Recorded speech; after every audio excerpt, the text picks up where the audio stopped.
열리는 눈입니다. 예술을 경험한다는 것은 익숙한 세상을 새롭게 바라보게 하고 예술을 교육한다는 것은 인공지능 시대에 맞는 인재를 키우게 합니다.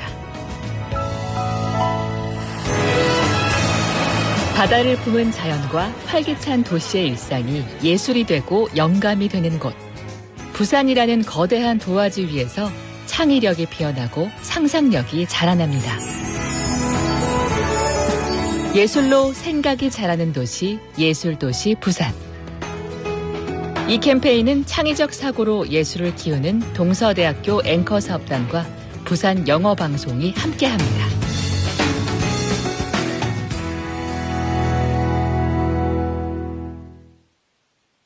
We are the Zero Waste Rangers.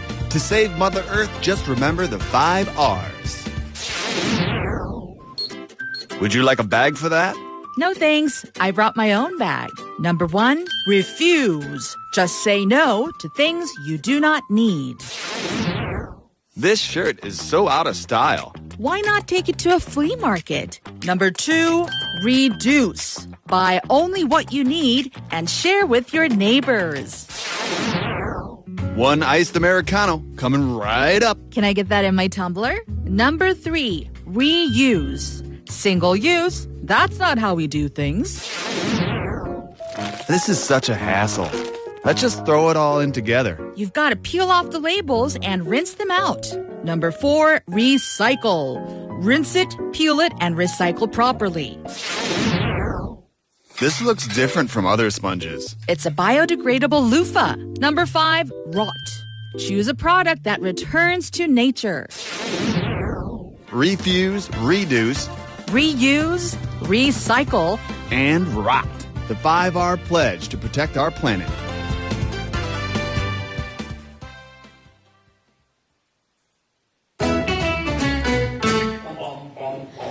Want to be a friend of BFM 부산영어방송?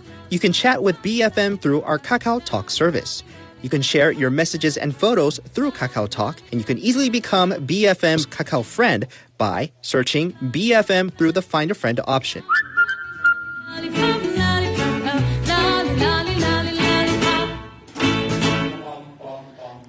Come share and chat with us at BFM anytime, anywhere for free. Don't forget to add BFM 부산영어방송 to your Kakao friends list.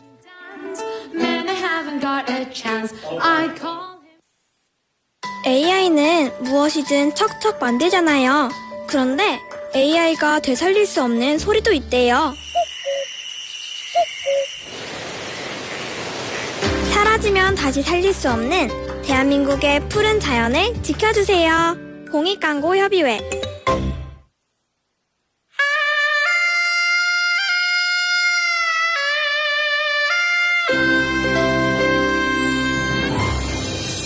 The time is now 7 o'clock.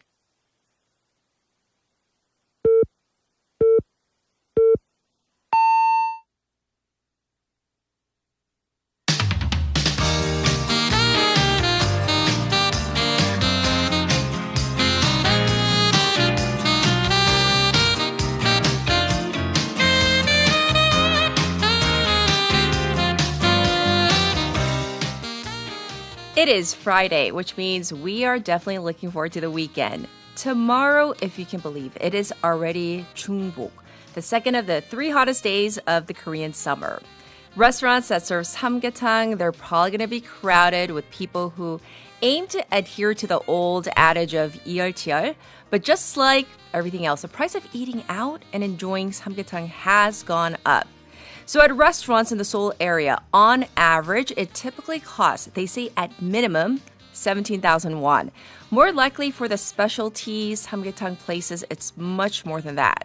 And even if you decide, hey, I'm going to brave the heat and make it at home, the cost of the samgyetang ingredients for a family of 4 comes to around 40,000 won, they say.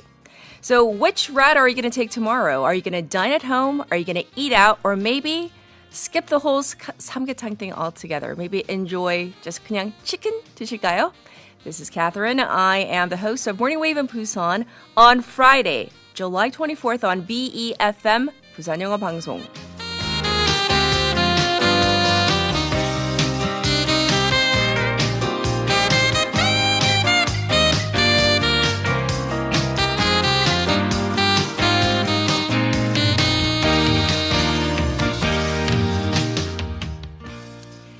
Good morning. We have made it another week, almost. It's Friday morning, so welcome one and all to our program, Morning Wave in Busan. Well, I talked about the fact that can you believe tomorrow is already 중복, and our producer and I, we were talking like off air, we're like, can you believe it was just yesterday? And she double-checked. She's like, is it really? It is. I double-checked on the calendar. It is tomorrow, where we're right at the peak of summer right now. So I don't know. Some people enjoy summer. Others are waiting for summer to end so we can transition into fall already. And that takes us to our text topic. So here we go. What brings you inner peace or peace of mind? Maybe thinking about autumn and it cooling down, that gives you peace of mind. 자, 나에게 마음의 안정을 가져다 주는 것은. Or maybe it's like a someone. Or is it really going home, as someone just typed right now furiously? 집과 퇴근 is what somebody says. Inner peace or peace of mind. Well, I find kind of peace of mind, this is, I don't know, it could be a common thing. But when my refrigerator is like super clean and everything is orderly and it's fully stocked, especially with favorite beverages and stuff like that, it gives me this the sense of serenity, peace of mind. Like everything is okay in life. Of course, not always, but anyhow, things like that, little things. You can tell me what you're thinking. Send them into BFM's live stream live chat on YouTube. Go to the YouTube platform to find our channel, BFM's channel. So you got to type in BEFM or 부산영어방송 to find our channel.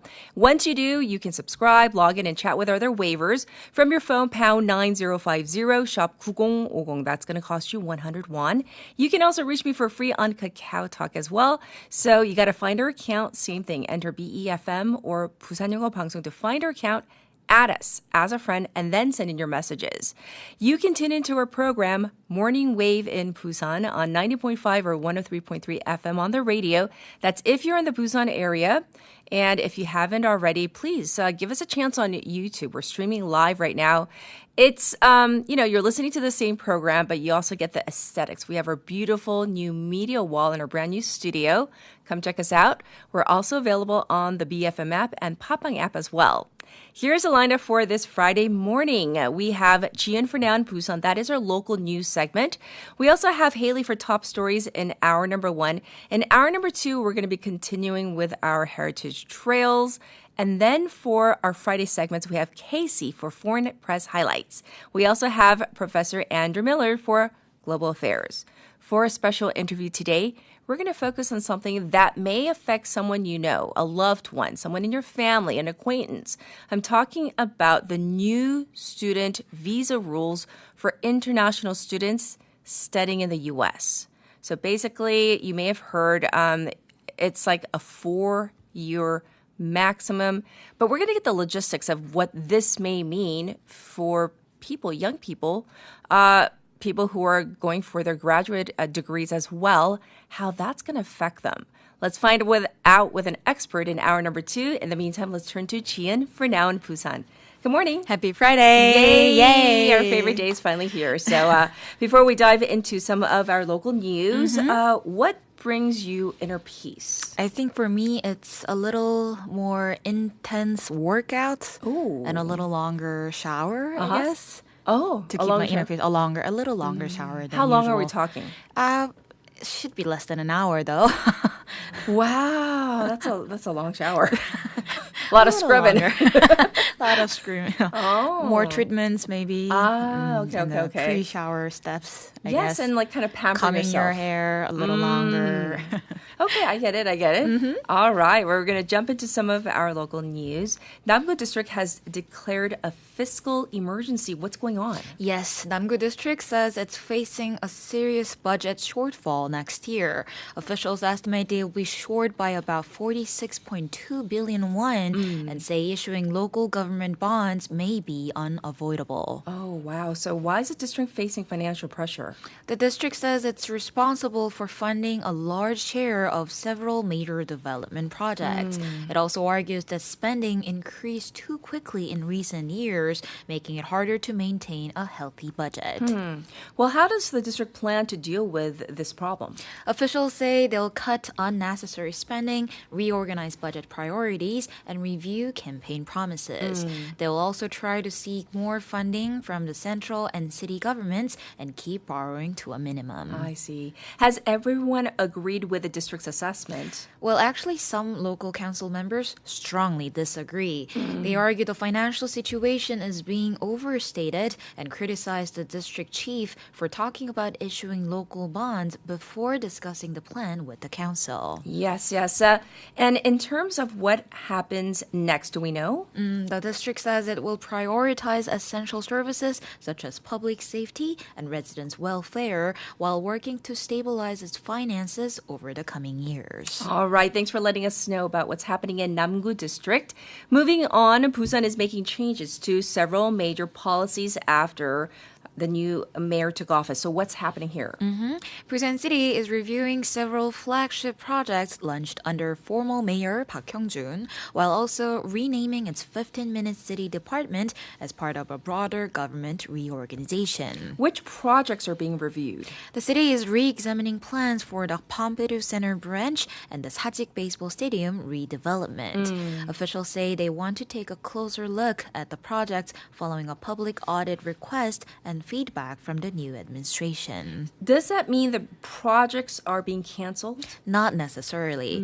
The city says the reviews do not mean the projects will be scrapped. Officials say they will continue discussing the plans with the city council before making final decisions later this year. Yes, and the city is also dropping this 15-minute city name. Is that correct? The department in charge of the policy will be renamed the Neighborhood Planning Division. City officials say the policy itself is staying in place, but they want a name that better reflects their focus on improving everyday living spaces.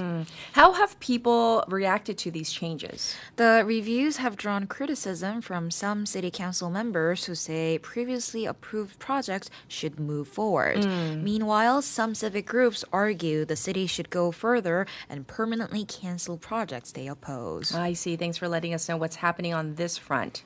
Moving on, let's talk about Gangseogu District, which has been without an emergency room in ER since last month. But I hear that there might be some good news for residents. That's right. Although the only emergency room in Gangseogu District, Kabul Noksanbyungwon, closed last month due to financial losses, the district has expanded emergency maternity services to help fill part of the healthcare gap. What changes are being made? Welhai Women and Children Hospital will extend its obstetrics and gynecology clinic hours on Wednesday until 8:30 p.m. It will also begin offering Sunday and holiday outpatient services from 9 a.m. to noon. Yes, and what about emergency deliveries? The hospital has strengthened its 24-hour emergency delivery system. It will now accept not only its own patients, but also expectant mothers from other hospitals in emergency situations. And does this solve the district's emergency care shortage? Not completely. The expanded services only cover obstetrics and gynecology. Residents still have limited access to emergency care for other medical conditions. Well, when is the situation expected to improve? The district is expected to remain without a full emergency room until a new hospital is scheduled to open in early 2028. In the meantime, local officials say they will continue working with medical providers to improve healthcare services. I see. Thanks for letting us know what's happening there. Moving on, Busan is extending financial support for small businesses. What is the latest on this front?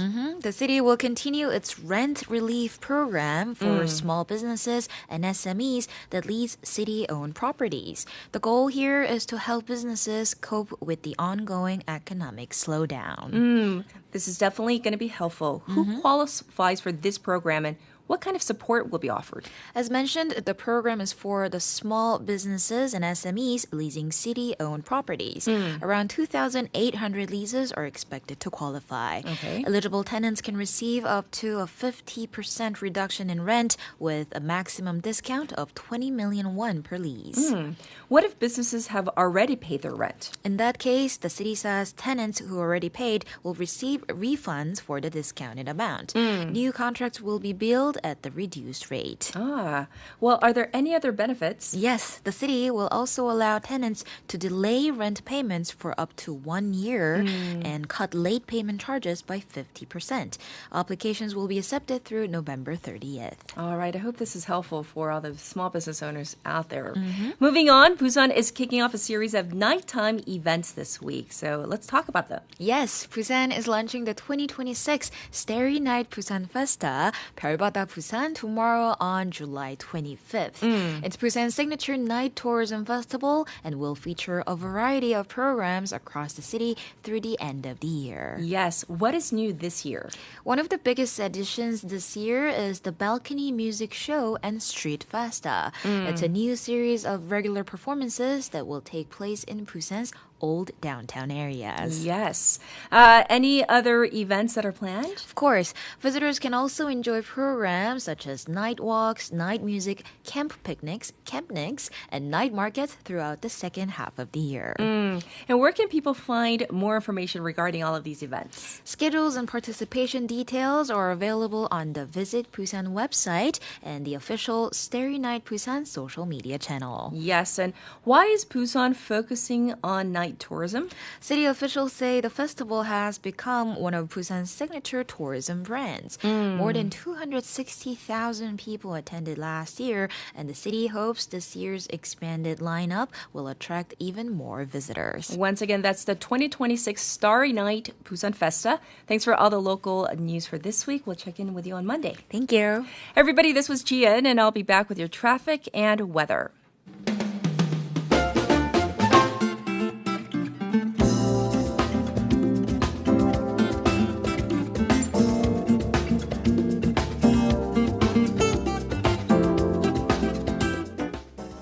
It's time for your traffic report. It is congested on the Dongso overpass on Hwangyang ramp to Kaegum. It's busy on Mandokdaero from Sukdeung to Deokcheon intersection. There's traffic building on Luno Samsangdaero from Myeongji ramp to Shino Bridge.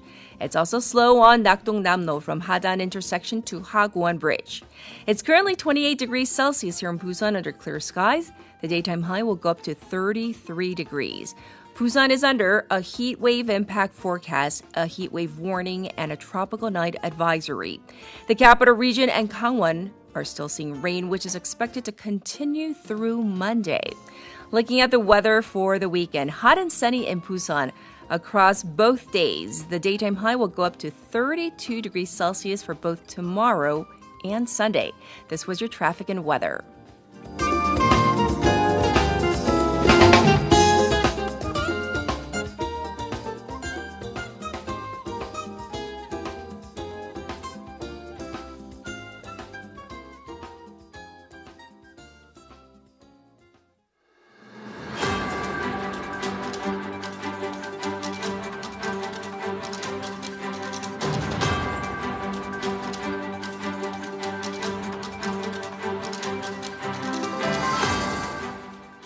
It's time for the morning brief. We have some breaking news for you.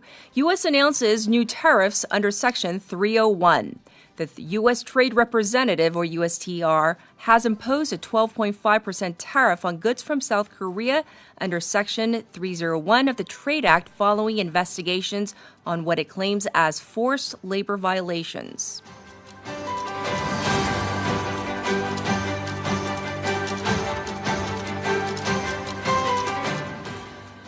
President stresses need to normalize real estate market. President Lee Jae-myung presided over a public forum on real estate policy yesterday where he emphasized the need to normalize the housing market and said that there is a broad consensus on higher property taxes.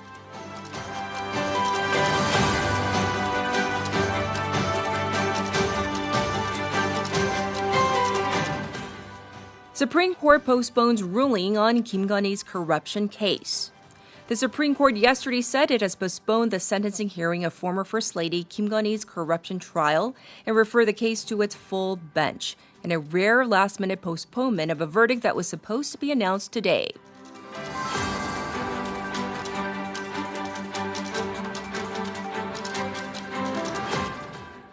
DP chairperson's race narrows down to Kim Min-seok, Chung Cheong-nae, and Song Young-gil. Former Prime Minister Kim Min-seok and two former leaders of the ruling Democratic Party, or DP, Chung Cheong-nae and Song Young-gil, took the top 3 spots in the primary race and will run for the chairperson's seat at the DP National Convention next month.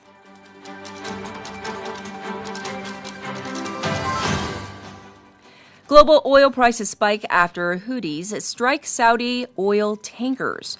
Global oil prices have hit $100 a barrel for the first time since May, after Yemen's Houthi rebels claimed strikes on 2 Saudi oil tankers on the Red Sea. This was the Morning Brief.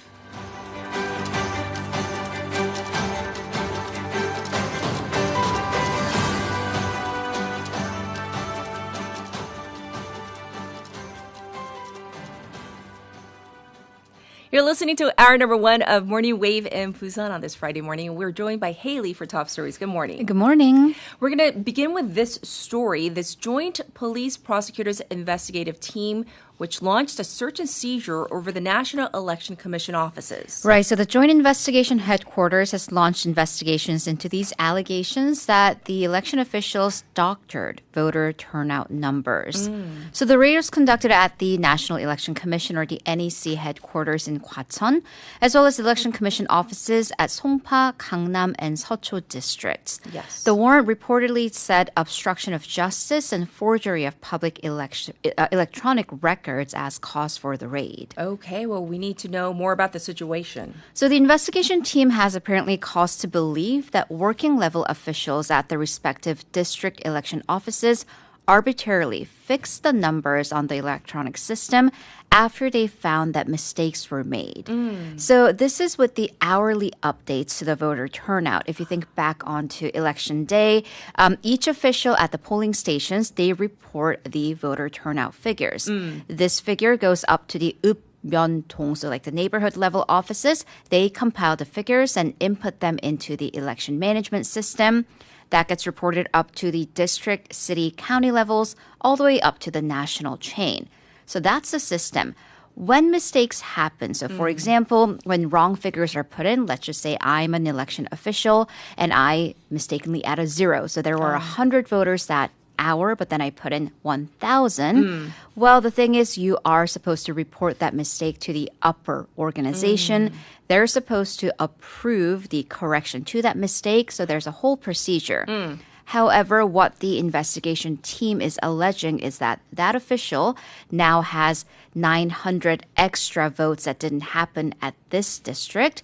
That'll look very conspicuous if there's suddenly 1,000. So instead, he or she or they distributed those 900 extra votes, 100, 100, 100 to 9 different areas.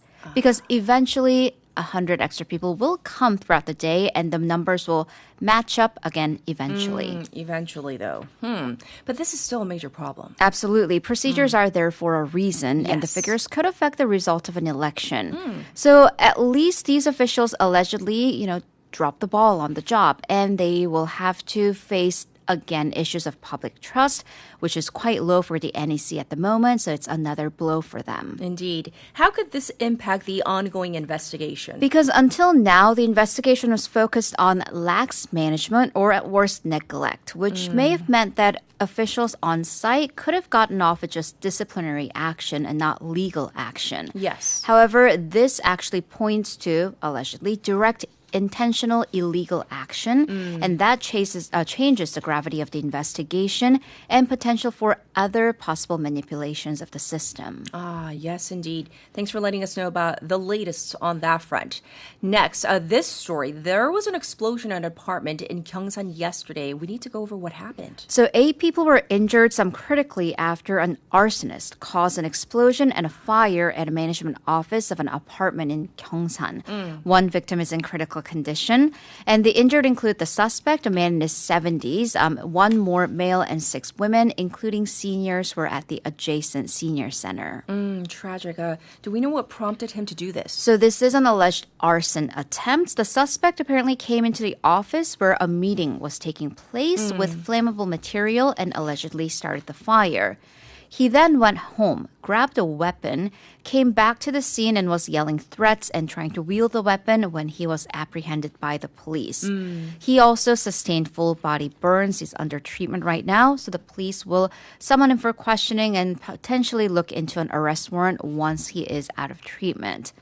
The suspect reportedly ran for the resident's representative and lost that election, and since then has had issues with the management office, and there's been some friction. So the police are also looking into that. All right. Thanks for the lowdown on that one. Up next, the president held a public discussion forum on real estate. A lot was said here. Because real estate is one of the hottest button issues in the country. Yes. So as you said, President Lee Jae-myung hosted a public discussion forum on real estate policy yesterday. Here, 140 people were present, and this includes real estate YouTubers, members of online parenting communities, what we colloquially call mom cafes, civic group members, real estate agents, professors, experts, and members of the press. Yes. Also from the government side, relevant public officials, including Prime Minister Han Sung-suk, Finance Minister Gu Yun-chul, Interior Minister Yoon Ho-jung, Land Minister Kim Yoon-duk, and Financial Services Chair Lee Yeok-won were in attendance as well.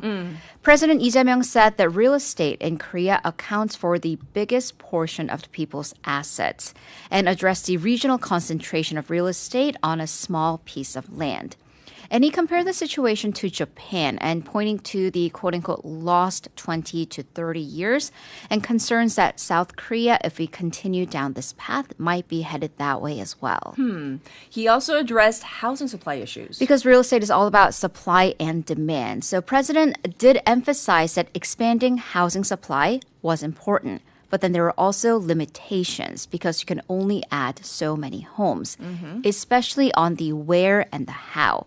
Because that easing greenbelt regulations, so environmental restriction regulations, that's been the solution so far. But given where the demand is around the capital area in Seoul, there just aren't many properties left around Seoul. And as for demand, the president said that people sometimes buy homes for investment or even speculation, and that causes inflated or false demand. Yes, another area of concern people want to know about, taxation. Right, so supply and demand is for the market. So what can the government do? Often taxation has been a solution or attempt at a solution. Yes. And this was a key issue as that is a major tool that the government can employ to try to control the real estate demand and prices. So the president acknowledged that taxation policy can affect prices and also acknowledged that there is, though, criticism over the government attempting to exert influence on prices and the market in such a way. Right. Any specific policies that were discussed? Continuing on that taxation issue, property tax or 보유세. And the president said that even raising this tax to match the level of other major developed countries, that would lead to tripling of the current property tax levels in South Korea. And he admitted, this could cause a riot in the country. To that end, though, the president called for a compromise because this housing price issue will, quote, explode at one point, and that could be fatal. There was a discussion also over multi-homeowners. Right, so this is a point that he was quite firm on, to have different policy over single versus multiple homeowners. But by how much was, again, the problem. And also where to set the criteria for what counts as an ultra-expensive home, because what may count as an ultra-expensive home of 1 billion won in Seoul could be different from a non-Seoul area. Oh, absolutely. Well, thank you for going over what was said yesterday. Now we're going to turn to the U.S. and Iran. What is happening? So President Donald Trump said that he is close to deciding whether to launch a massive attack against Iran. And he said something that would be larger than previous attacks. Yes. And this follows a busy day of strikes and market responses. So Yemen's Houthis have claimed attacks on 2 Saudi oil tankers on the Red Sea. They've previously announced that they are imposing a naval blockade of Saudi ports. The U.S. also launched its 12th successive night of strikes against Iran, saying that they hit military targets to degrade Tehran's ability to attack commercial vessels. And Iranian state television said 2 people were killed and 11 wounded. And because of all of this, for the first time in 2 months, we are seeing the international Brent crude going over that psychological barrier of $100 per barrel. Yes. All right. Well, we also had some breaking news yesterday that the U.S. and Saudi Arabia signed this landmark nuclear deal. Let's go through what this says and why it's so important. So first, what is it? So this is according to the American Energy Secretary, Chris Wright, and Saudi Arabia's Minister of Energy, Prince Abdulaziz bin Salman Al Saud. They signed what's called a Peaceful Nuclear Cooperation Agreement. So this deal, according to official statements, will expand cooperation in the fields of energy and future technology and support sustainable development. So this is, on its surface at least, a business, so a civilian deal, which will give Saudi Arabia access to American technology and then giving American companies chances to potentially win big contracts or bids for nuclear energy facilities in Saudi Arabia. This deal apparently has been in the works for years, and the deal goes to the U.S. Congress for approval, where it seems like that there are enough votes to pass. Okay, well, that's what the official statement says, but there are still concerns. Right, so the biggest concerns that's been raised by U.S. outlets and now all over the world, will this let Saudi Arabia enrich uranium? Because for now, both countries are saying that they are abiding by the Non-Proliferation Treaty, so on principle, not to develop nuclear weapons. But it doesn't not say that Saudi Arabia won't be able to enrich uranium and process spent nuclear fuel, and that's something that's called the golden standard or the gold standard. Yes, but we need to go over why this is important. Because enriching uranium is a step towards making nuclear weapons. Yes. Again, we're not saying that they are, but we do have to throw this into geographical context. Yes. Saudi Arabia, the Middle East. We do not want to see nuclear and Middle East in the same sentence together ever. So even a prospect of a possible nuclear weapons development is concerning anywhere in the world, but even more so in this region. And then we have to throw this into the context of the ongoing war with Iran, because the whole premise of President Trump launching this attack was Iran's refusal to give up its enrichment program. Right. Also, a little bit of background. Back in 2018, Crown Prince Mohammed bin Salman, MBS, said that if Iran develops nuclear weapons, Saudi Arabia will follow.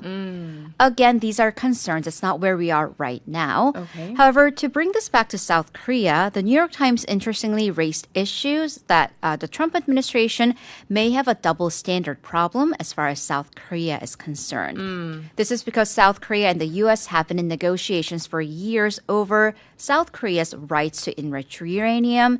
So this could trigger questions from Seoul. If they, Saudi Arabia, can, why can't we? It's a question, right?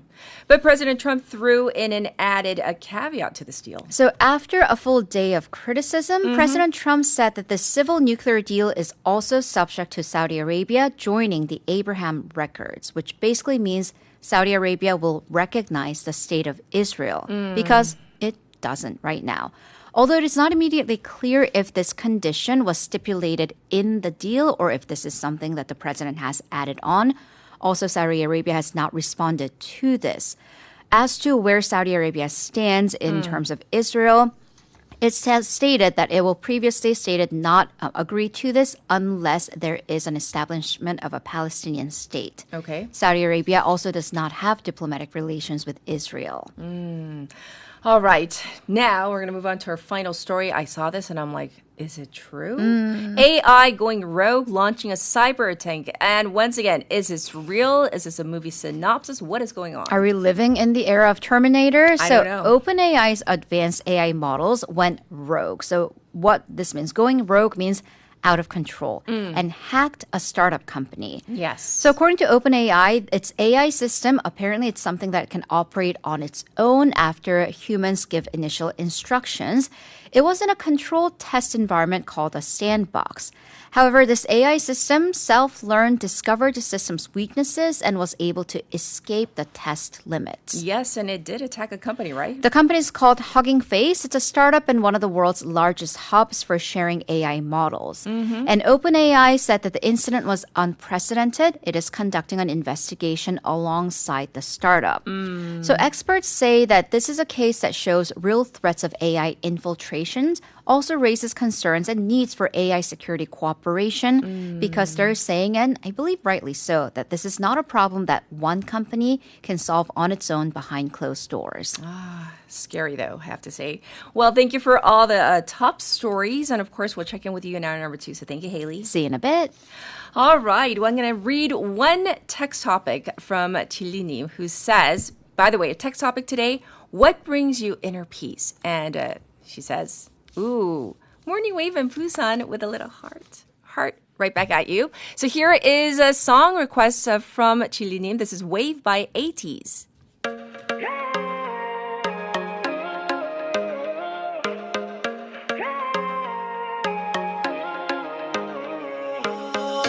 여기 지금 우린 오션뷰 파도 위 어디쯤인가 함께하고 있어 여전히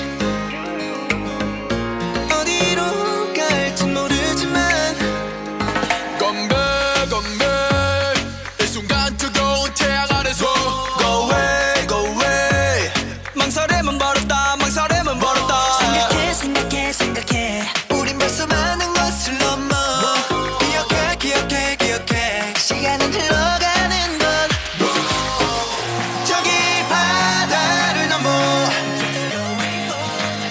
지는 태양을 향해 갈 때에 멈추고 싶은 순간이 와도 머리 한 번 쓸어 넘기고 외쳐 하쿠나 마타타요 더더 밀려와도 하쿠나 마타타 더더 밀려와도 거친 파도를 넘어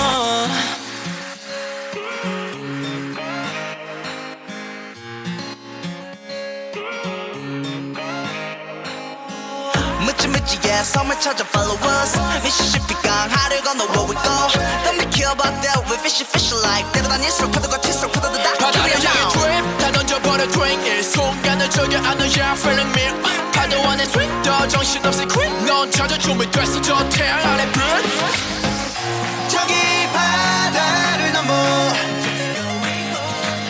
지는 태양을 향해 갈 때에 멈추고 싶은 순간이 와도 머리 한 번 쓸어 넘기고 외쳐 하쿠나 마타타요 더더 밀려와도 하쿠나 마타타 더더 밀려와도 거친 파도를 넘어 네가 있는 곳에 나도 서 있을게 내 손을 잡아 우리 둘이면 돼 거쳐다만 다칠수록 좋아 우린 그 위에 서는 거니까 We're just going on 지금 이 순간이 우리의 하루라면 우리 태양 아래 눈보다 더 뜨거우니까 걱정하지 마 저기 파도를 넘어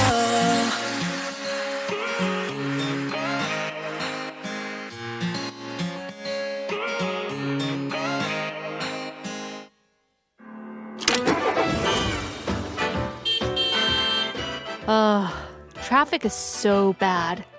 Let's see what's on the radio. Get the latest news and current issues that you need here on Morning Wave in Busan. You're now listening to Morning Wave in Busan with me, Catherine. Welcome back, everybody. Our text topic today is what brings you inner peace? What say ye? Meaning you all. So let's get to some of your responses. Souvenir name says, BFM 사회생활. And you are so active on all the boards, so I can see why that brings you inner peace.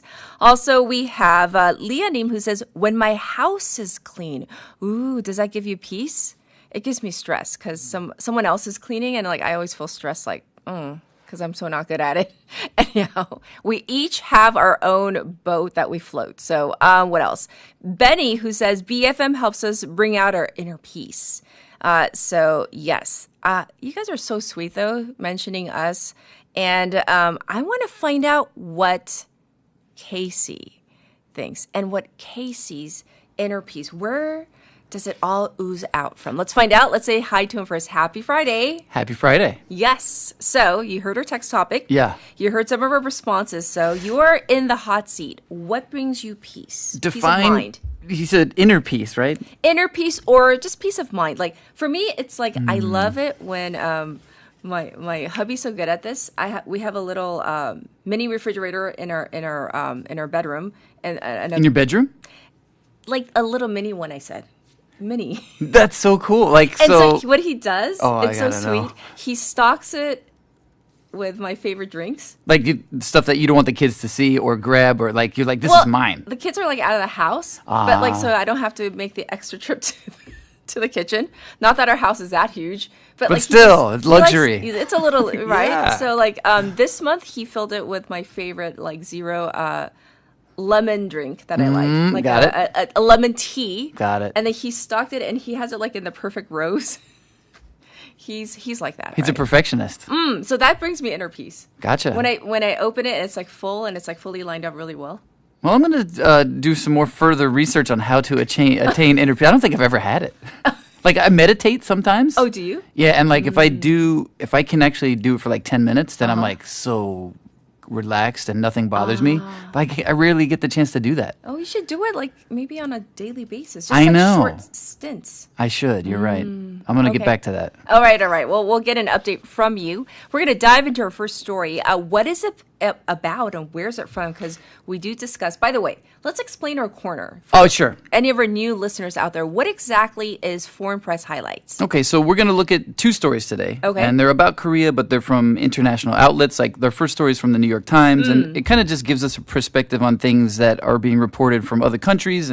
Sometimes like there's a different nuance to it. Yes. Or sometimes like they report on things that really aren't big news here, which is unusual sometimes. But this one, I actually hadn't heard about reported locally, but I could completely be wrong about this. Okay. The headline is a family's daring escape from North Korea to quote unquote to live and stand tall.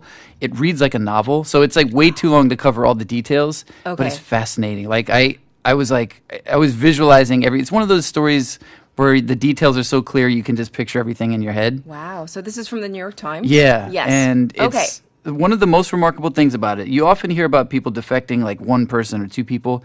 It was a family of 9 members all together. Like just imagine the logistics of that. Like, that's like mind-boggling. Right. So to get like right off the bat. And so I'm assuming that they were all different ages. Yeah. 9 people. Yes. So it was like generations actually. So the main characters in the piece, if you will, are 2 adult brothers. They took their mother. One brother was married and already had 2 young children by the time they left. So they came. Her mother came as well. And then her brother came as well. Okay. And then the younger brother of the 2 adult brothers, his girlfriend was pregnant. So like just imagine like all that. Wow. So like 9.5? Yeah. Yes. Yeah. Exactly. But that's not all. They also carried the ashes of their father with them. Oh. Yeah. Oh. Okay. Well, can I ask why? You can, because I know the answer. I do know the answer to that. Thank goodness. And this is kind of how the story in their personal life, the story started for them because it was their father who wanted them to leave for South Korea. Like it was his plan to go with them, I think, originally. He was a railway security official in North Korea. Okay. And during the famine of the late 1990s, he would come back to the family and tell them what was happening around the country. Like he'd go to like the hardest hit provinces around the country.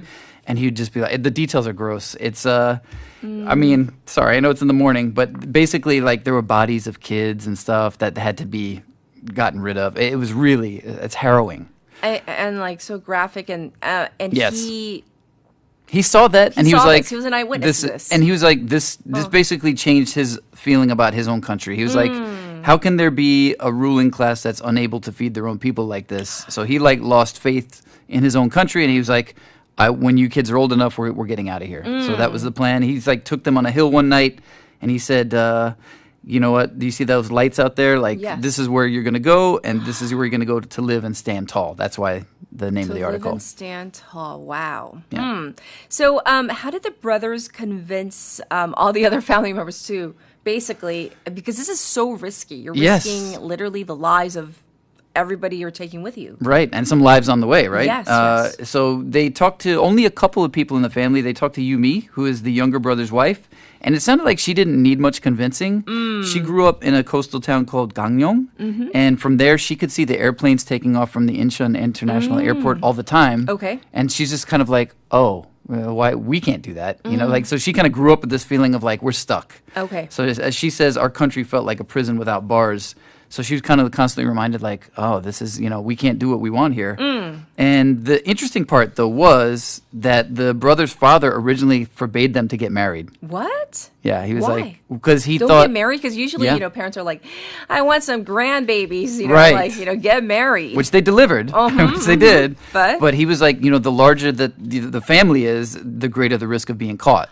Oh, So logistically, he was like, do not get married. Just when you guys are old enough, you go by yourselves. Okay. But he kind of got in his own way because he used his connections in North Korea to transfer his youngest son, Yi-hyuk, to Gangneong. Which, there he learned navigation, he learned how to map guard posts, he learned how to cultivate ties with like officials, which is all like useful skills if you're going to escape, right? Yes. But so also while he's living there, Yumi's living there, and that's where they met. They met. So it was like, he tried to get his sons going that way, but, what are you going to do? Love. And Love happened. Totally. Yes. And by the time, like, Yi-hyuk was ready to escape and Yumi were ready to escape, they had a 5-year-old girl and a 3-year-old boy to take with them. So his plans didn't quite work out on the father's end. Right, because, he wanted to keep it small and compact. Right. Instead, it ended with 9 members. And you mentioned Yuji's mother and brother. They also came, right? That's right. So Yi-hyuk, Yumi's husband, he had joined like a military-run fisheries company, and he had like 3 boats. So his brother, or actually Yumi's brother, was his fishing partner. So they were already working together. And after the notoriously harsh COVID lockdown in North Korea, their boats were among the first to be permitted to go back to sea. So they're like, oh, we've got a chance. This is it. And they knew they had to do it soon because authorities basically announced that they were going to install surveillance cameras along the coast to deter people from defecting. Sure. So they decided the time was right on May 6th, 2023. There was a storm that was coming that night, which meant the patrol boats would probably have to stay back. So they're like, tonight's the night. So they called everybody secretly in code, and they have like a code that they made. Yes. And Yumi's mother, who's actually a 52-year-old widow, 5 hours before they left, she's like, okay, I'll go. Oh, my God. So it was like last-minute decision for her. But she was like... Literally. Right. And she was like, you know what? I could die trying to escape, but if I stay, that's basically being the same as dead because I'm not the family of defectors. Oh, my goodness. Can you imagine, like, all these decisions? It sounds like a movie plot. It is. And, like, when you're reading it, it's just like, it's like a novel. Yeah, like, all the details are very clear, and it's just like, I can't imagine being in this situation. So they used a boat to escape. Yeah, so they used one of their boats. It was a 30-foot boat. And the plan was just like go slowly and quietly. They were going to head towards Yeongpyeong, which is in South Korea at about 9 miles away from where they were. And then suddenly the boat had to go full throttle because a patrol boat was behind them. Oh my gosh. So Yumi suddenly came up with one of her kids because like they're like choking from the exhaust down there. Right. And she sees the searchlights and she's like, oh, and everybody's panicking. So they start throwing things overboard. Okay. Because the brothers, they had a plan if this happened. They were going to put life jackets and flashlights with the women and children, throw them overboard, hope that the currents would take them to South Korea. Hope? And the brothers would stay on the boat with knives and homemade red pepper bombs. And they had a plan. Be a distraction, yeah. But fortunately, it didn't have to get to that. Okay. So the patrol boats like suddenly just kind of like faded off into the distance. And the brothers are like, I guess the net we threw overboard maybe got caught on their propeller. Or something. Something. They don't know. But the patrol just boat meant to didn't be. catch up. Yeah. Oh my goodness. So If you, the listeners, the audience out there, are interested in this story, go check it out in the New York Times. Yeah, there's so much more, like their adjustment to life in Korea. It's just fascinating. All right. Thanks for sharing this. We're going to move on to our next story, though. What's this one about? Oh, I learned something this week. What did you learn? The Michelin stars. What about them? I know there's like numbers of them. I think it goes up to 3. 3, yes. Right? And I'd never really, I was like, 1 is probably okay, good. 2 is better. And then 3 is okay. Do you know what they like specifically mean? I don't. It's just like the more, isn't it better? Yeah, that's what I assumed. Yeah, like right. it's more expensive or, I assume that as well. Generally I assume that as well. Well, according to the BBC, this the Michelin Guide awards up to 3 stars to eateries based on ingredient quality. So that's part of it. Flavor mastery. Cooking technique.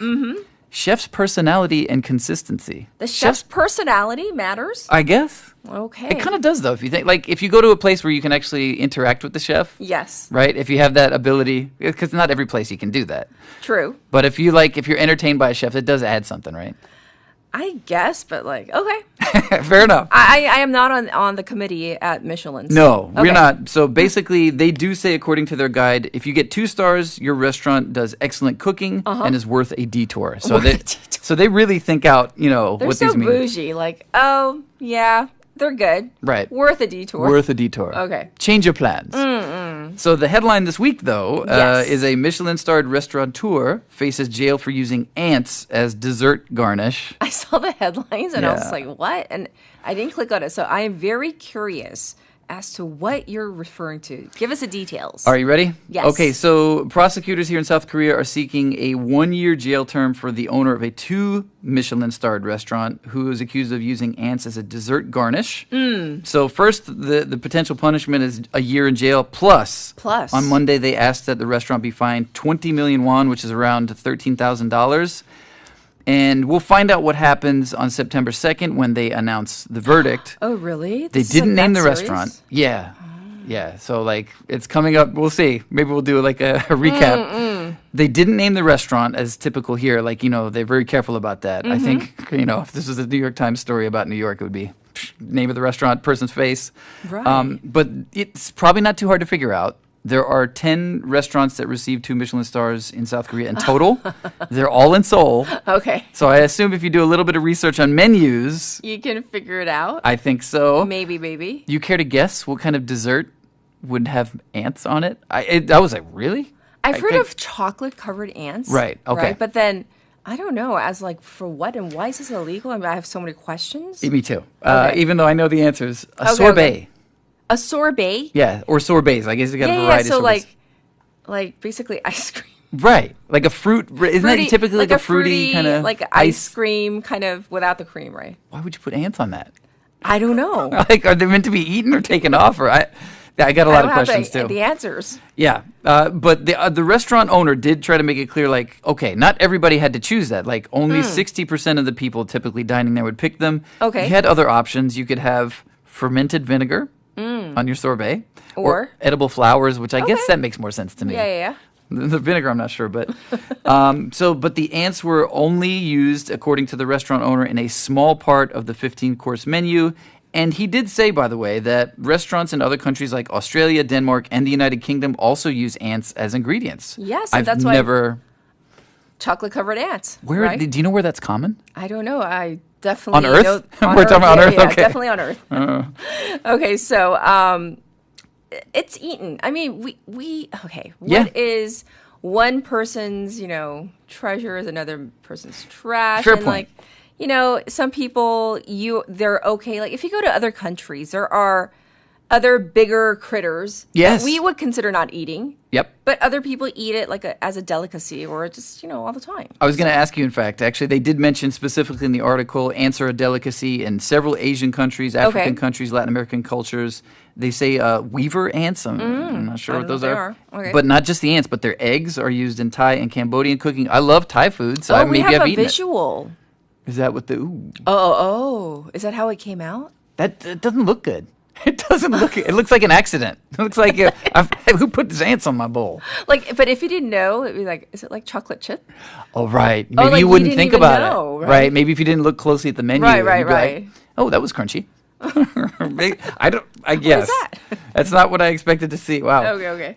Didn't look so appetizing to me. But they say in Colombia, in Latin America, for example, queen ants are as prized as caviar. So like you say. And Depends actually, on the culture and the law. And there are insects that are legal to eat here in South Korea, including grasshoppers, locusts, ooh, they're big, or two-spotted crickets. So not two-starred, but two-spotted. Two-spotted. Two-spotted crickets. I have not tried any of the above. You know, but I have heard of like back in the day. Yeah. Like I've heard of my cousins speaking of like being in, like, you know, in a rural area, and they would in Korea. Yeah, in Korea, and they would eat. I forgot. I don't know if it's the metuki or they would eat some sort of like. Metuki's a cricket, right? Kind of a cricket. Right. So I've heard of them doing it like in their childhoods. Really? I wonder if it was like tigim. You know what I mean? Because I've seen that like in Chinese markets. I saw a lot of tigim of like grasshoppers and things like that. Exactly. So I wasn't brave enough. Why was this an issue here? Okay. So the reason is the Ministry of Food and Drug Safety, important.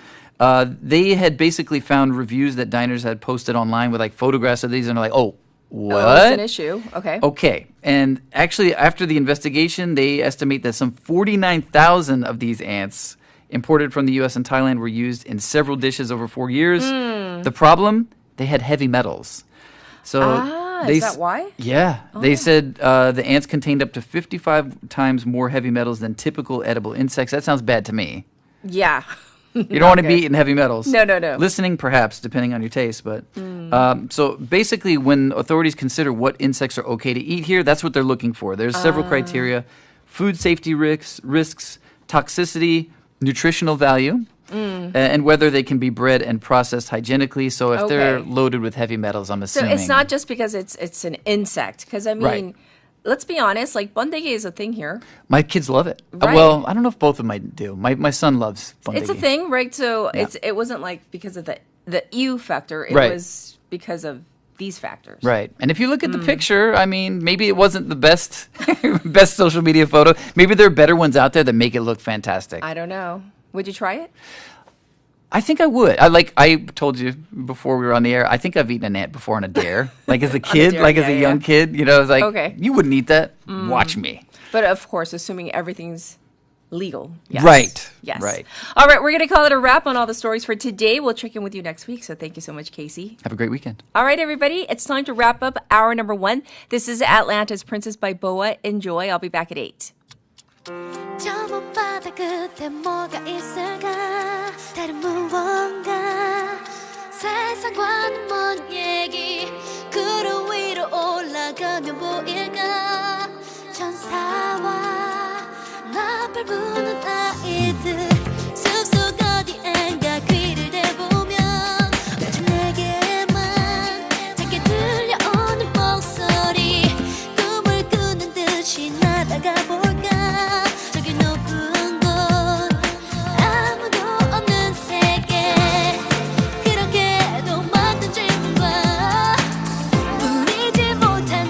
수많은 얘기가 돌아보고 서면 언제부턴가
Hi, this is Catherine. Can you hear me? Can you unmute your mic, please? Yes, sorry. Yes. Can you hear me now? I can. So I want to confirm that you're Dr. Miriam Feldblum. Is that correct? Yes, that's it. That is. Okay. So what's going to happen is I have a short news segment at the top of the hour. It goes on for 4 minutes, and then I'm going to go straight to you for the special interview. Let me check the optics with our engineer and our producer. Everything looks good. That would be great. Yes. Can you count from 1 to 5 for us? We're going to do a final audio check. 1, 2, 3, 4, 5. All right, nice and clear. What you can do for us, if you can mute your mic after our test call and then unmute right before the interview. So our producer, she's going to remind you to unmute your mic. Right before the interview, she'll chat with you through the Zoom chat box. Sounds good. All right, perfect. Talk to you soon.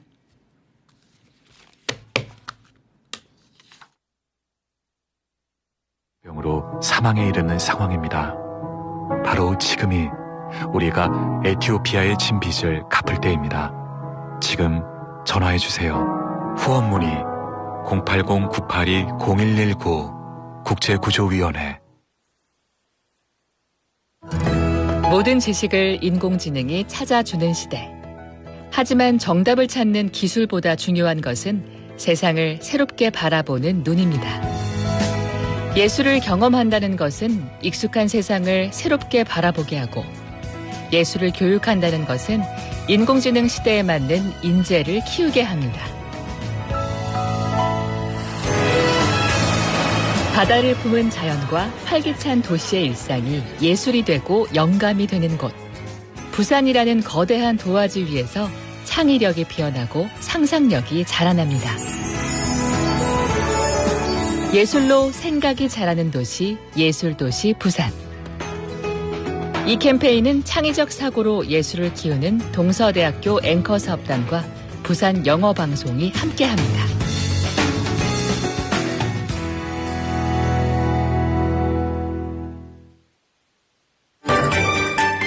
30년째 같은 자리를 지키며 변함없는 행복을 나누는 분식집. 뜨거운 다림질 열기와 함께 깨끗함이 은은하게 실려오는 세탁소.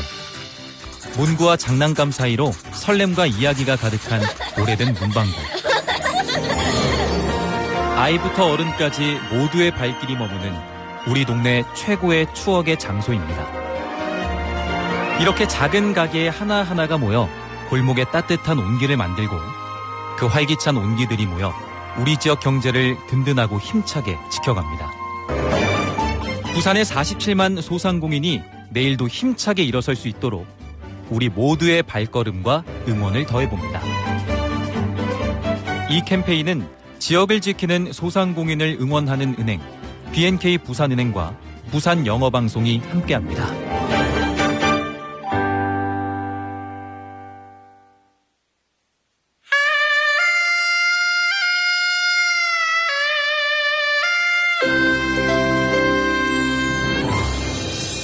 The time is now 8 o'clock.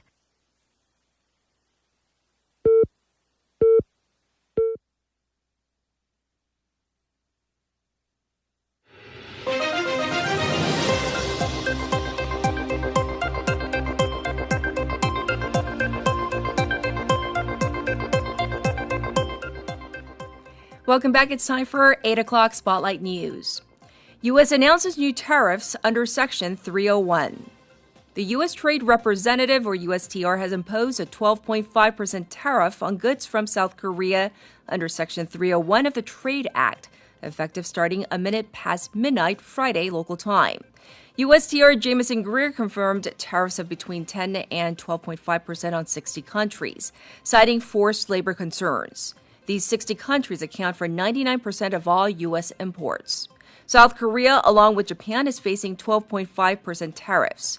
The final figure may increase once the U.S. imposes additional tariffs following its excess capacity investigations under Section 301.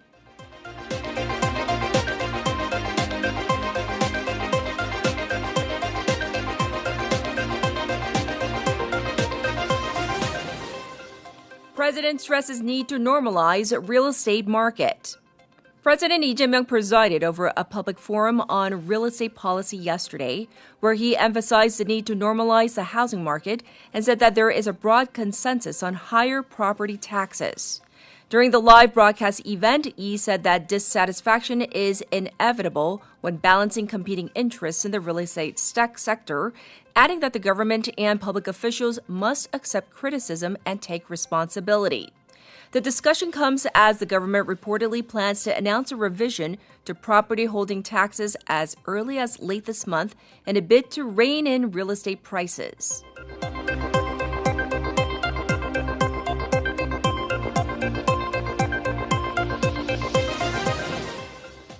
Supreme Court postpones ruling on Kim Gun-hee's corruption case. The Supreme Court yesterday said it has postponed the sentencing hearing of former First Lady Kim Gun-hee's corruption trial and referred the case to its full bench, in a rare last-minute postponement of a verdict that was supposed to be announced today. The trial centers on charges that Kim was involved in a stock price manipulation scheme, accepted luxury gifts from the Unification Church, and received free opinion poll results from a self-proclaimed power broker, Myung Tae-gyun.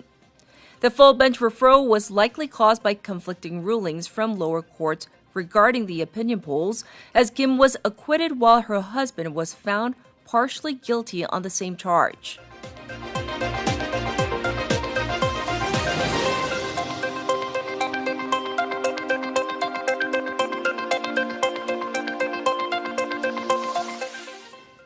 DP chair's race narrows down to Kim Min-seok, Jung Cheong-nae, and Song Young-gil. Former Prime Minister Kim Min-seok and two former leaders of the ruling Democratic Party, or DP, Jung Cheong-nae and Song Young-gil, took the top three spots in the primary race and will run for the chairperson's seat at the DP National Convention next month. Two other candidates, former presidential spokesperson Ko Min-jung and former Kangdin Council member Kim Bo-mi, failed to make the cut. The DP is set to hold the National Convention on August 17th to elect its new leader, who will play a key role in overseeing the nomination of candidates for the April 2028 parliamentary elections.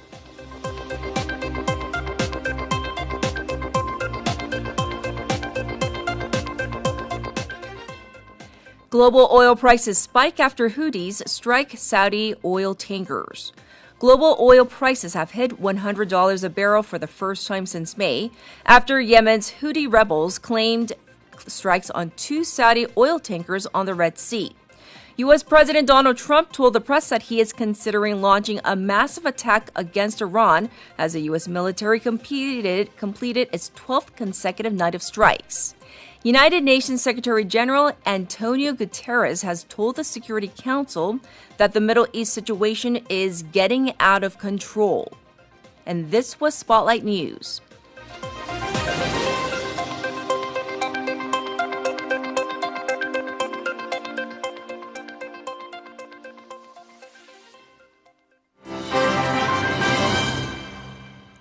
It's time for a special interview. The Trump administration has announced new changes to U.S. student visa regulations, creating uncertainty for many international students hoping to study in the country. The policy shift could have a wide-ranging impact on students, families, and universities, including many in South Korea who are preparing for or currently are pursuing education in the U.S. As students and universities adjust to this new policy landscape, many are seeking clarity on what these changes could mean in reality. Today's expert will help us better understand what these changes could mean for international students and universities across the United States. Joining us is Dr. Miriam Feldblum, co-founder and president and CEO of the President's Alliance on Higher Education and Immigration. She's a national expert on the intersection of immigration and higher education. Hi, thanks for joining us today. Wonderful to be here. Thank you for having me. Absolutely. First, if you could explain what has changed under the new student visa regulations? Important question. So under the current duration of status rule, international students and scholars can generally remain in the U.S. as long as they continue making progress in their academic or exchange program. So it's a flexible program, a flexible rule. The final rule that ended duration of status implements a fixed admission period. And what this means is that it will require students and scholars to file an application for an extension of stay if they need more time to complete their program or training. So the fixed admissions period depends on the stated length of an academic or research program. So, for example, you're an undergraduate, you get 4 years. You may be in a graduate program, which actually could take longer than 4 years, but the fixed admission period can be no longer than 4 years in any case. The new rule also contains other types of restrictions and prohibitions. So in other words, the final rule that was released last week ends duration of status, this flexible system, and exchanges it to a fixed one that, as you say, creates unnecessary uncertainty for students, institutions, and employers. It doesn't go into effect until September 15th, 2026. That's 60 days after the rule was published. Wow. So I'm a bit confused because having, as a U.S. citizen, I studied at university in California. It took me 4.5 years. So sometimes it can't be done in 4 years, right? Okay. So Exactly. What are F and J visas, and who would be affected by these changes? Great question. So F1 and J1 visas, it also actually applies to I visas, are what's called non-immigrant visas. I mean, individuals have these visas, and for students or scholars, they're coming for the purpose of going to school or doing research or participating in an exchange program. Now, it's important to note that this rule does not only apply to future students, but also applies to current ones. However, those F1 and J1 visa holders who are already in the U.S. do benefit from some transition provisions. But it's not only for prospective students, it also applies to current students. And so, as you just mentioned, for the students who are already there, they're currently studying in the U.S., what are some of the biggest changes they should be paying attention to? Because what if they're already, let's say, in a 4-year program and they've completed 2 years, but maybe they may be a couple credits shy of maybe reaching the halfway mark? What do they need to know? Right. Great question. So as long as they remain in the U.S., they won't have to immediately apply for a date certain, what's called the I-94 form. They can still kind of be here, but they must apply for an extension of stay in order to remain in status beyond the program end date that is on their current form, or 4 years from when the final rule takes place, whatever is shorter. So what does this mean for students and scholars who are on F1 and J1 visas? That as long as this group who are currently here does not leave the U.S. after September 15th, then they still have their duration of status that they in the current system. But what they really need to know is if they do leave after September 15th, then they're subject to the new fixed admission rules. Oh, so if they leave, it triggers the news change, basically. Exactly. Okay. Then they come back in under the new rules. And also, as long as whatever's on their current form, that date, after that date, then they also are subject to the new rules. I see. Thanks for clarifying. So current students and prospective students, they now need to understand more about what they may be subject to and what they should be doing as they move forward. Well, for prospective students from countries like South Korea who are now wondering whether this really affects their plans, whether they need to change their plans to study in the U.S., so for the new students under the new system, anything else that they need to keep in mind aside from, obviously there are new rules in place, anything else? Well, first, let me say that the U.S. is still the best place to study, get an education, pursue research, right? I mean, that has to be really clear because institutions are working so hard to ensure that students continue to feel welcome and supported.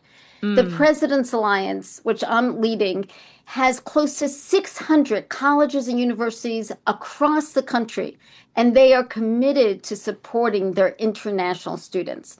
Okay. Now, that said, institutions know that this rule is unnecessary and that it's duplicative. This is not about the institutions, but it's about the current policies of the current administration. And we're working to see how we can ensure that students are, well served and protected, and that what their pathway is defended. So I have another question for you. So undergrad, we generally think 4 years plus or minus a semester or two, but for a PhD student, from colleagues of mine, for just even family members who have studied in the U.S. as well, I mean, it can go on for many, many years if your dissertation is not accepted, if there are changes to be made. I mean, it can be a lengthy process. So if a student cannot complete said program within that set time frame, are there other options or procedures? Are there things that you can apply for? Or is it going to be kind of set in stone? That's such a great question. Because, yes, as you're saying, for undergraduates themselves, but certainly for graduate programs and PhD programs, which often last beyond 4 years. So there will be many students and scholars who will need to either apply for an extension of stay, or they can leave the country and re-enter on what will be an extended form that their institution will support them with. So they can either depart the country and re-enter, or they can apply for an extension of status while staying in this country. But that said, I want to affirm what you said, that numerous academic programs routinely require extensive study beyond 4 years. And so that's what the institutions are working on to ensure that students know that, and that they also have the procedures and support in place to enable those students to know that at least the institutions have their back. Right. And that, extensions will only be granted for specific additional time as needed. So we know that there will be the need for far many more extensions of stay applications. Well, beyond, let's say, yes, go on. No, I was going to say, so let's say you're here for 4 years. Many students also want to apply for optional practical training. Exactly. Right? Either STEM OPT, and then they would have to apply for an extension of stay. If they want to transfer schools or move to a higher level of study, or maybe you're coming from a community college or an English language program to an undergraduate or other degree programs. Unfortunately, this rule requires now all these changes, all these, extensions of study to have a application, or again, the individual could leave the country and come back. Wow. Right now, institutions are really looking on how to support their current students as well as prospective students. Yes. Well, looking beyond individual students, Dr. Feldblum, how could these changes affect American universities, U.S. universities, and the U.S. ability to attract international students and global talent? Or is maybe the intent to kind of stymie that? Or I don't quite understand maybe the thinking behind this policy. That is really the unfortunate reality, which is that this rule, like the other harmful policies and actions that we have seen from this administration, will no doubt deter some international students, researchers, and scholars from choosing the U.S., right? It impacts our nation's global international talent pipeline that has been such a characteristic of U.S. higher education. We know students have choices. Students from South Korea have choices. And if they aren't confident that they can complete their education here without unnecessary uncertainty or administrative hurdles, they could increasingly choose other countries. They are already. So as you say, the significant consequences are not only for higher education, but they're long-term. They're for the U.S. economy, for competitiveness. But here again, let me reaffirm and underscore that many colleges and universities are not taking this and standing aside. They're really looking how they can defend and support their international students and help ensure that these policies and practices do not deter the students from coming, researchers from coming. America needs talent. And the F1 and J1 visa holders are a key part of that talent pipeline. Well, thank you so much for going over all the logistics and giving potential students and also students that are already there great tips as well. Thank you for your time. We appreciate it. Thank you. This was Dr. Miriam Feldblum for our special interview. So basically, you're really going to have to do your research and do your due diligence, read the fine print, and if need be, you're going to have to, I guess, consult with an expert as well. This was our special interview. I'll be back with your updated traffic and weather.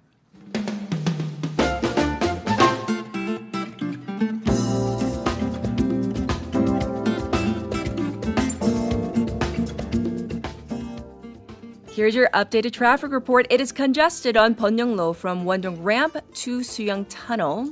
It's also backed up on Gwanmun-dero from Chachon Overpass to Pier number 5. There's traffic on Gwangnam-lo from KBS 3-way intersection to Dongbang 5-way intersection both ways. It's slow on the top portion of the Gwangan Bridge right now. It's currently 28 degrees Celsius here in Busan under clear skies. It's going to go up to 33 today. Busan is under a heat wave impact report, a heat wave warning, and a tropical night advisory. The capital region and Gangwon still seeing rain, which is expected to continue through Monday. As for Busan this weekend, tomorrow, Sunday, it's going to be really nice and hot, going up to 32 degrees both days. This was your traffic and weather.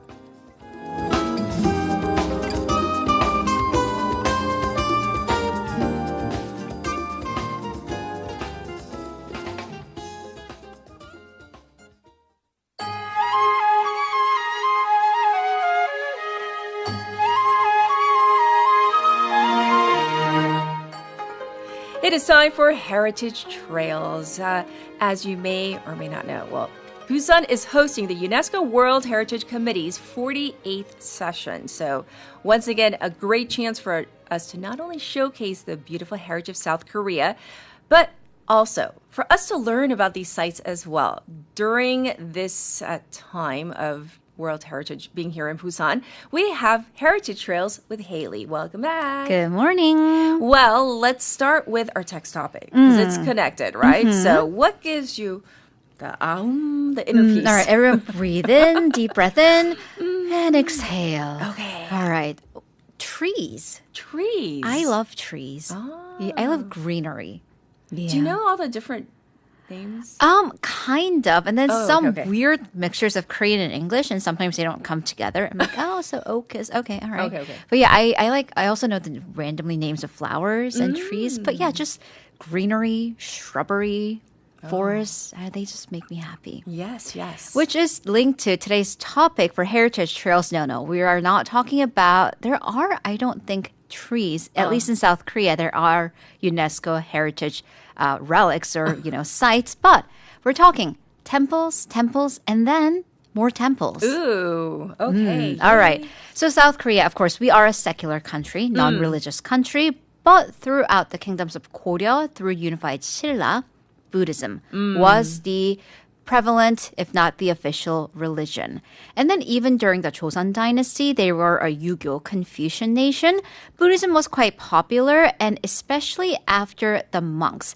And this I find to be very fascinating because we imagine monks to be these peaceful men of spiritualism. Well, during even Goryeo, Silla, and Joseon dynasty, they were soldiers. They fought. They grabbed weapons if the country was in danger because especially during the Japanese invasion of 1592 or Imjinwaran.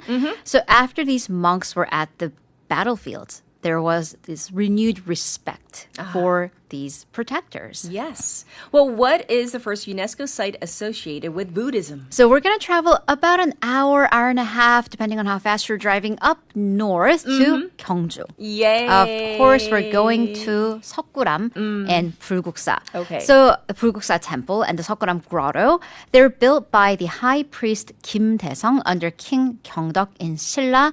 Started in the year 751, completed in 774. So a devout Buddhist, this priest Kim Daesung, Bulguksa was apparently an interpretation of a replica of what he thought was nirvana, 극락. So this is literally heaven on earth. Well, and then according to the records, Kim Daesung built Bulguksa, dedicated to his parents of this life, and then dedicated Seokguram Grotto for his parents in his past life. So if you're feeling proud that you built your parents a bookcase, well, think again. He built them 2 temples. So Bulguksa is a beautiful temple, and we will get to the characteristics of Korean temples in a bit. Yes. But then once you get to Bulguksa, you go past the temple, and then you go to the big courtyard in the middle. And we're going to zoom into these 2 stone towers. Okay. 석가탑 and 타보탑. So 석가탑. So these are 2, they're not identical towers. And that might, for those of you who enjoy symmetry, that might not bring you a peace of mind. But, you know, they are very unique. 석가탑 is the rectangular, the quintessential textbook Buddhist pagoda or the temple or the tower rather, by the rules of Buddhism.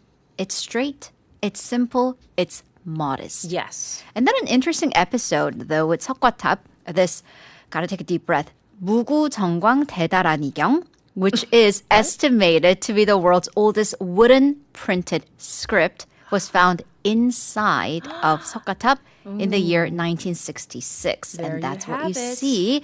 But how they found it was really interesting because they had no idea. The authorities had no idea. But then this was to do repairs on the tower after a looter. Somebody came to rob the tower. This person was looking for the entrance to the tower and did some damage. And then when the authorities went in, they're like, wait, what is that inside? And found this treasure. And then also what's worse, the repair work back in the 60s, Korea wasn't really well steeped in like archaeology and historical repair. So the work was done by amateurs. And it actually broke off parts of the tower. So they did additional damage. Oh, no. Yeah. Okay. And so speaking of which, well, what about Seokguram? Oh, so 타보탑. We're actually going to go to 타보탑, these. sorry. Yeah, it's I'm skipping twin, ahead. It's sister. So excited, So yes. 타보탑 is unique. At the base are these 4 sets of steps. So that's definitely not modest. It's very, it's very kind of extravagant, if you ornate, will. yes. It's ornate. It also has these 4 lion guards symbolizing wisdom. And then granite blocks, pillars on an elevated platform. There are the staircases. It just goes on and on and on. But it does have an unfortunate history in the contemporary times because it was disassembled by the Japanese for, again, repair in 1924. And then the lack of thorough protection resulted in the inner sari caskets and 3 of the original stone lions being stolen. So, and they've never been recovered. Yeah, and this is it's a treasure. The tower, this is a tower that's on the 10won, the 10 won coin. Yes. Funny though, Bulguksa and Seokguram, they're actually on the very original 만원 bill. So do any of our listeners remember the original? This wasn't with King Sejong. This was with the Seokguram and Tabotap. However, because they are Buddhist sites, there was a bit of a pushback from other religious groups. So they went with the great king. King Sejong. Okay. So now we're going to go. Yes. I was jumping ahead to Seokguram. Yes, we are. So after you visit Bulguksa, you drive a little bit. It's about like a 15-minute drive. It's the grotto with the stone Buddha inside. This was built by stacking stones on top of another and carving inside that artificial mound. So rocks native to South Korea in the mountains are actually volcanic rocks. They're porous. So if you carve into them, it was hard. Basically, you couldn't carve into them. They're too hard. Yes. So what makes this structure really unique is the science, though. It's incredibly scientific. Because when we were talking about the 해인사 장경암, the natural ventilation. Yes. This great, amazing scientific knowledge. So to prevent the stone structure from collapsing onto itself, because rocks are heavy, they decided, builders back then, to build it into an arch because the arch evenly distributes weight of the structure. Also, a natural air conditioning system was used there using gravity. Gravity. 중력. Okay. So they had cold water flow under the grotto, and then they had all the humidity inside the cave travel downward. So it wasn't affecting the walls, the ceiling, and then condensation. The cold water would condense into droplets and then seep back into the soil. That's high tech. This is very high tech. Right. Right? And then there were also even small gaps between the rocks for ventilation. So if you notice there are gaps and the stones are not perfectly like stuck together, there's a reason. It's actually like there for ventilation. Okay. Again, though, this is an unfortunate theme that we see. Japan. During the occupation period, they covered the outer walls of the grotto with concrete. And that blocks the airflow. Right. So it created mold. There were cracks and damaged the structure. So now, although some repairs were made, it does have to rely on a machine for ventilation. I see. So, the ceiling of the grotto also very intricately engineered out of 360 flat stones into a rounded dome. So, did they have knowledge about 360 degrees? That's again really fascinating. Yes. There's no glue or nails used. Just the rocks are perfectly fit into place.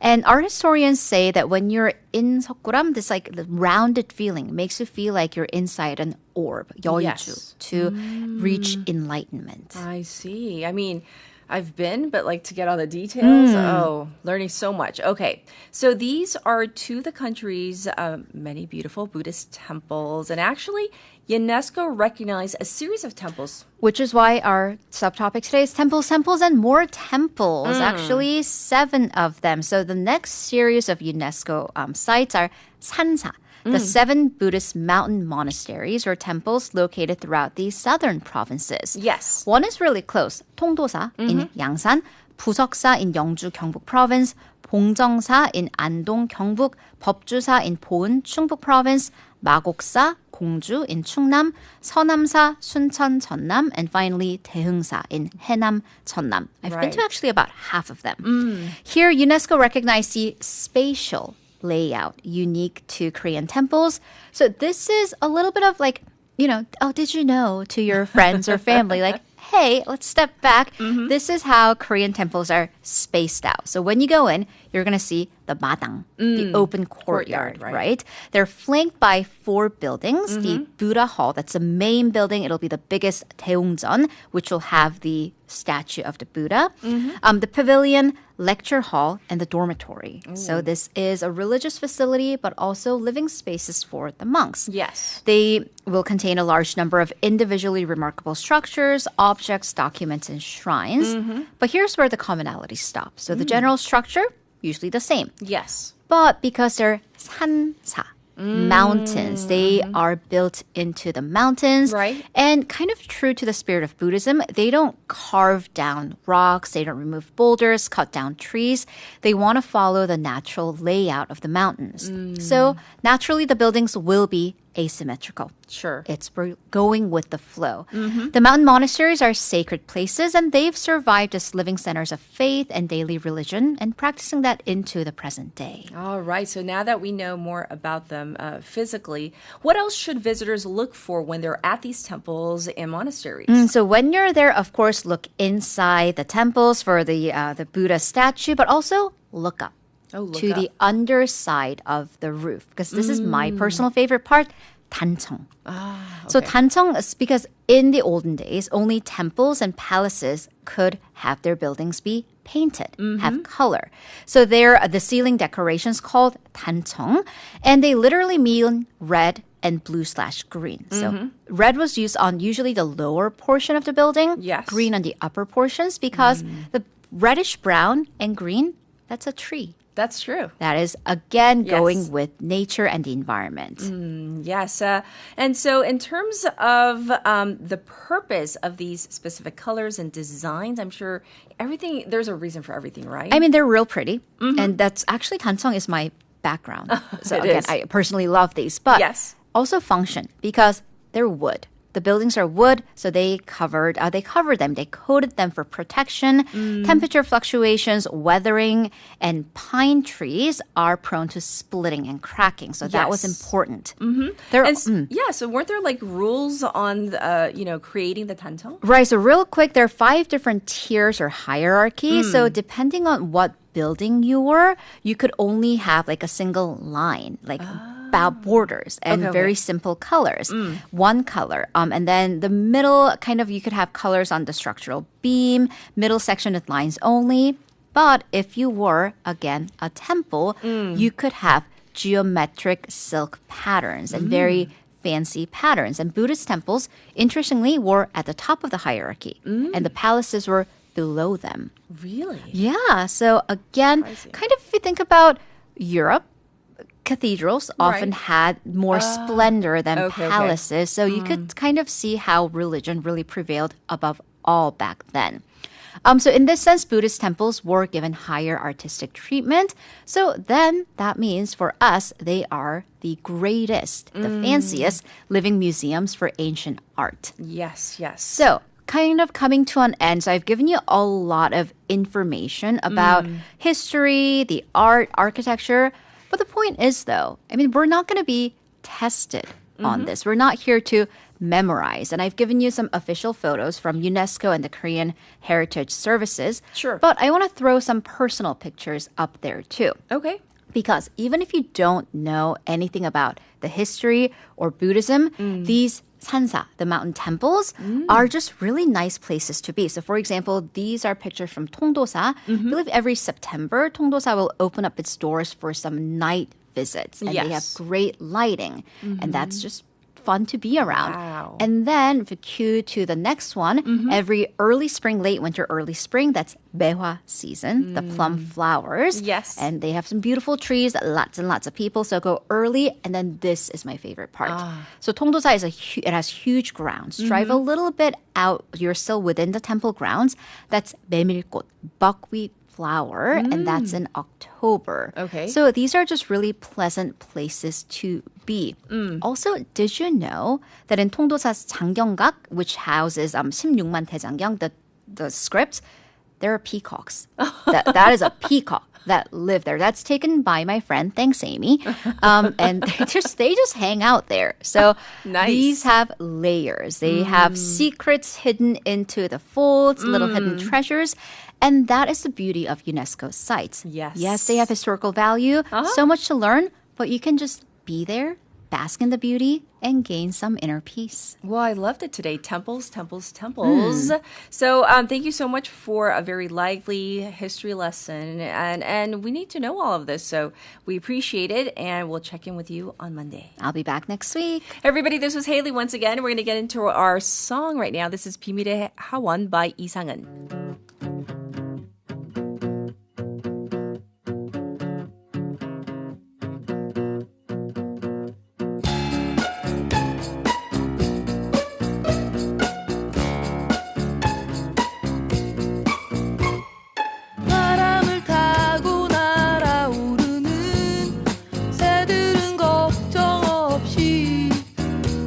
아름다운 태양 속으로 흠표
뒤뜰에 핀 꽃들처럼 점심을 함께 먹어야지.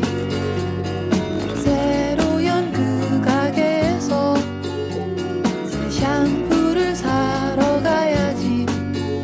아침 하늘빛에 민트 향이면 어떨까. 난 다시 꿈을 꾸게 되었어. 그대를 만나고부터 그대 나의 초라한 마음을 받아준 순간부터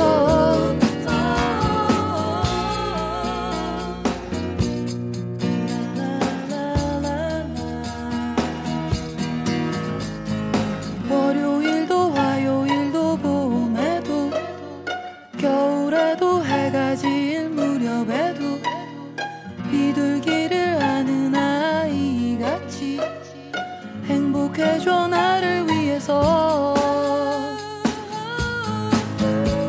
난 다시 태어난 것만 같아. 그대를 만나고부터 그대 나의 초라한 마음은 받아준 순간부터 난 다시 꿈을 꾸게 되었어. 그대를 만나고부터 그대 나의 초라한 마음을 받아준 순간부터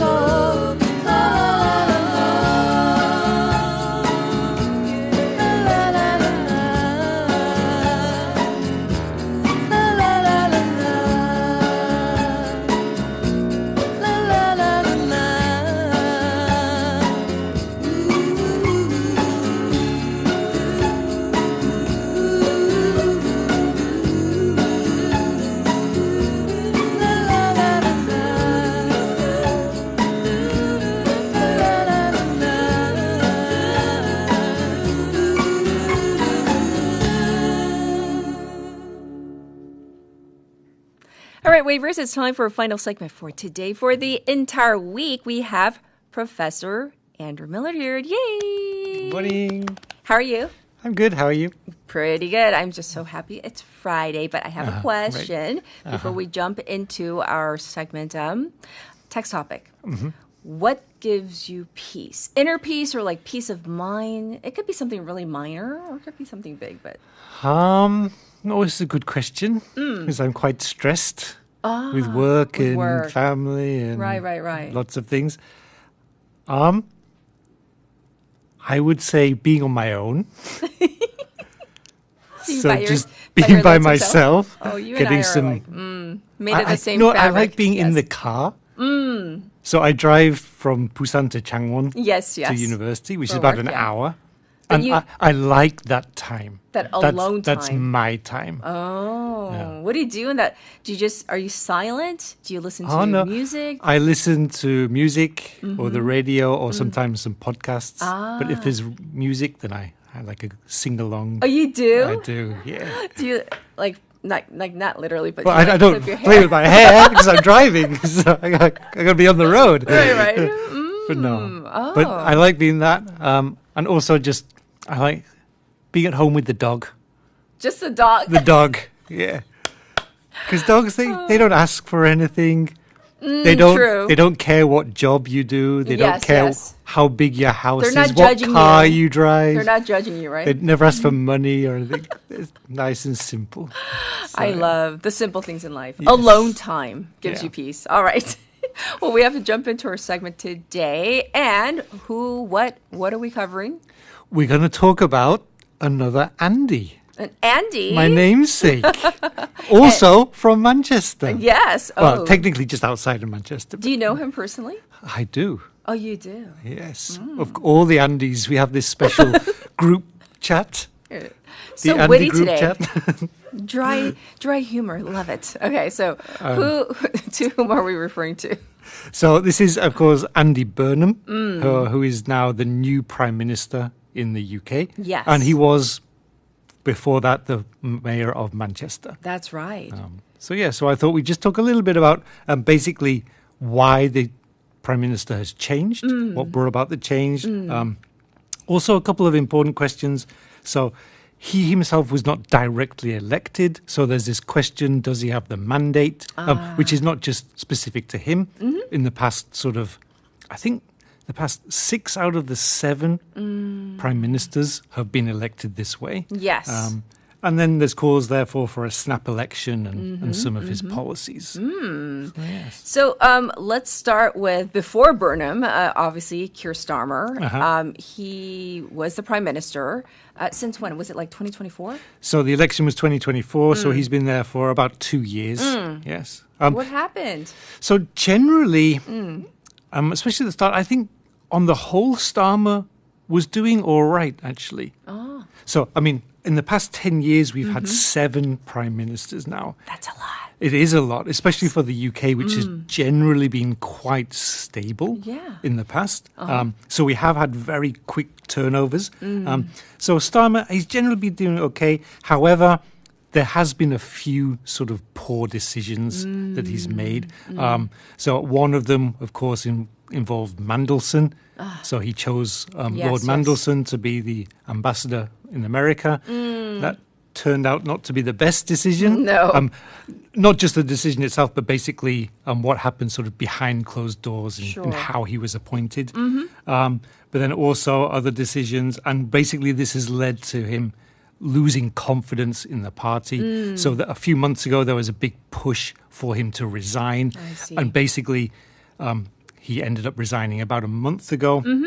Now, a month ago, pretty much Andy Burnham was the only one who was really contesting the leadership. Okay. Now, under the Labour Party rules, so Labour Party in America, I guess, would be the Democrats, or in Korea would be the Democratic Party. Yes. So they're slightly more left-wing. Under the Labour Party rules, a minimum of 20% of Labour Party members must approve of this person basically putting their name forward and becoming the new leader. So that's what happened. And like we said, this is the key point. When he puts his name forward, he doesn't put his name forward to become the prime minister. He puts his name forward to become the leader of the Labour Party. That's right. And so this is sort of the key point. Yes. Now, because he was then chosen, because they had a vote and he was chosen as the new leader, he therefore, by default, automatically then becomes the new prime minister. Got it, yes. Okay, so you mentioned an important word, mandate. So can we get a textbook definition of what this is first, for people who have not heard of this word before? What exactly is a mandate? So it's not a date you have with men. Oh, so funny today. I know. I love it. I'm on fire. So it's not a man date. I'm like the weather on fire. No. So a mandate basically is when you are given the power to do something. Yes. Okay. So usually, if we have an election, then we have different candidates. Candidate A will say, if you elect me, I will do this, this, this. Yes. And candidate B will say, if you elect me, I'll do this, this, and this. Different things. And basically the people, they decide, we will elect this person, therefore they give that person the mandate to go ahead and basically carry out his or her promises. So effectively that is the mandate. Yes. Now, as we said in the UK now, in 2024, Keir Starmer, he was directly elected in the election. So this was when the UK population decided, Keir Starmer, the Labour Party, we like their policies, we will give them the mandate to go ahead and do those policies. Sure. However, now, 2026, Keir Starmer has resigned. He has been replaced by Andy Burnham. But Burnham has himself not been directly elected by the people. Yes. He has just become, like we said, by default, the new Labour Party leader and therefore the new Prime Minister. Yes, thanks for the thorough explanation, right. And so in terms of what you also mentioned snap election. So what is this exactly and why is this important to our discussion today? So because a lot of people are saying, and like I said, this has also been true for quite a few of the other Prime Minister, Liz Truss, Theresa May, Boris Johnson. Quite a few of them in the past. because he hasn't been directly elected, the opposition is saying, oh, you do not have the mandate, therefore we should have a proper election. You should be directly chosen. Now, what is a snap election? Snap elections are used mostly in parliamentary systems. Sure. Because in the parliamentary system, the executive, so it's the prime minister or the president, yes, and the legislative, so the group that makes the laws, in the parliamentary system, they're very, very closely connected. Right. If you go to the presidential system, so for example, in the US, the executive and the legislative, to a big degree, they're quite separate.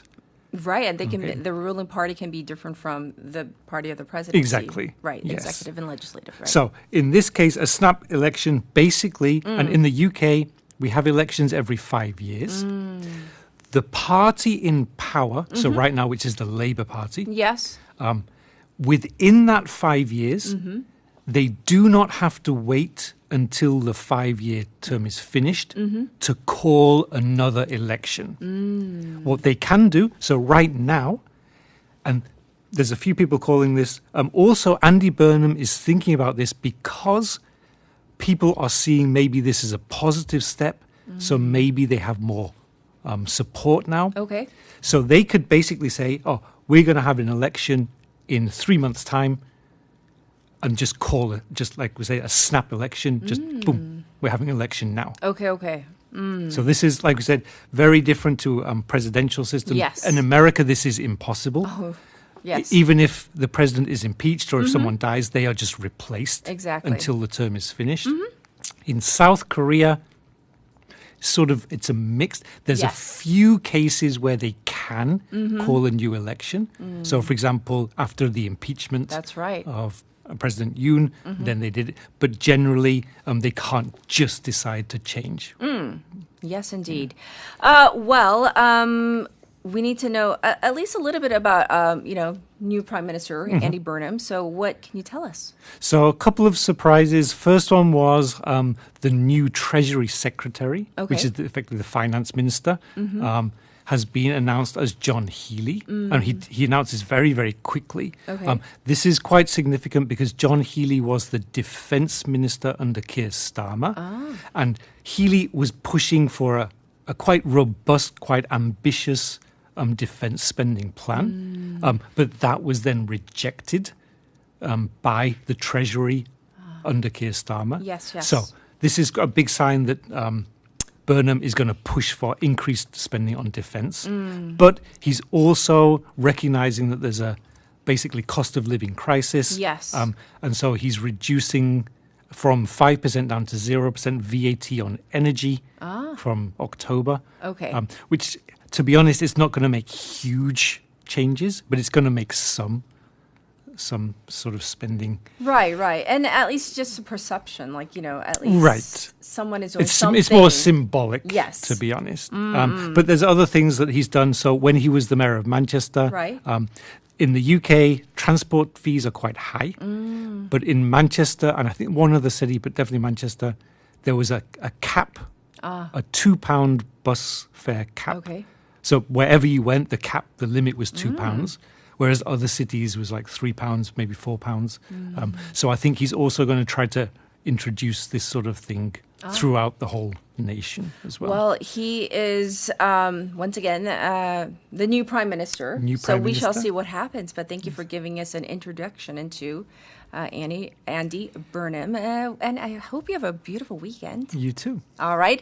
And this song is just for you, 안교수님, from our producer. It is All By Myself by Celine Dion. Oh, yes, that one. That one. Yes, well, wishing you the very best. Thank you. And for you, the waivers, I hope you have a wonderful weekend as well, whether you're by yourself or not. Have a good one. Bye, everybody. Those days are gone. Living alone, I think of all the friends I've known. But when I dial the telephone, nobody's home.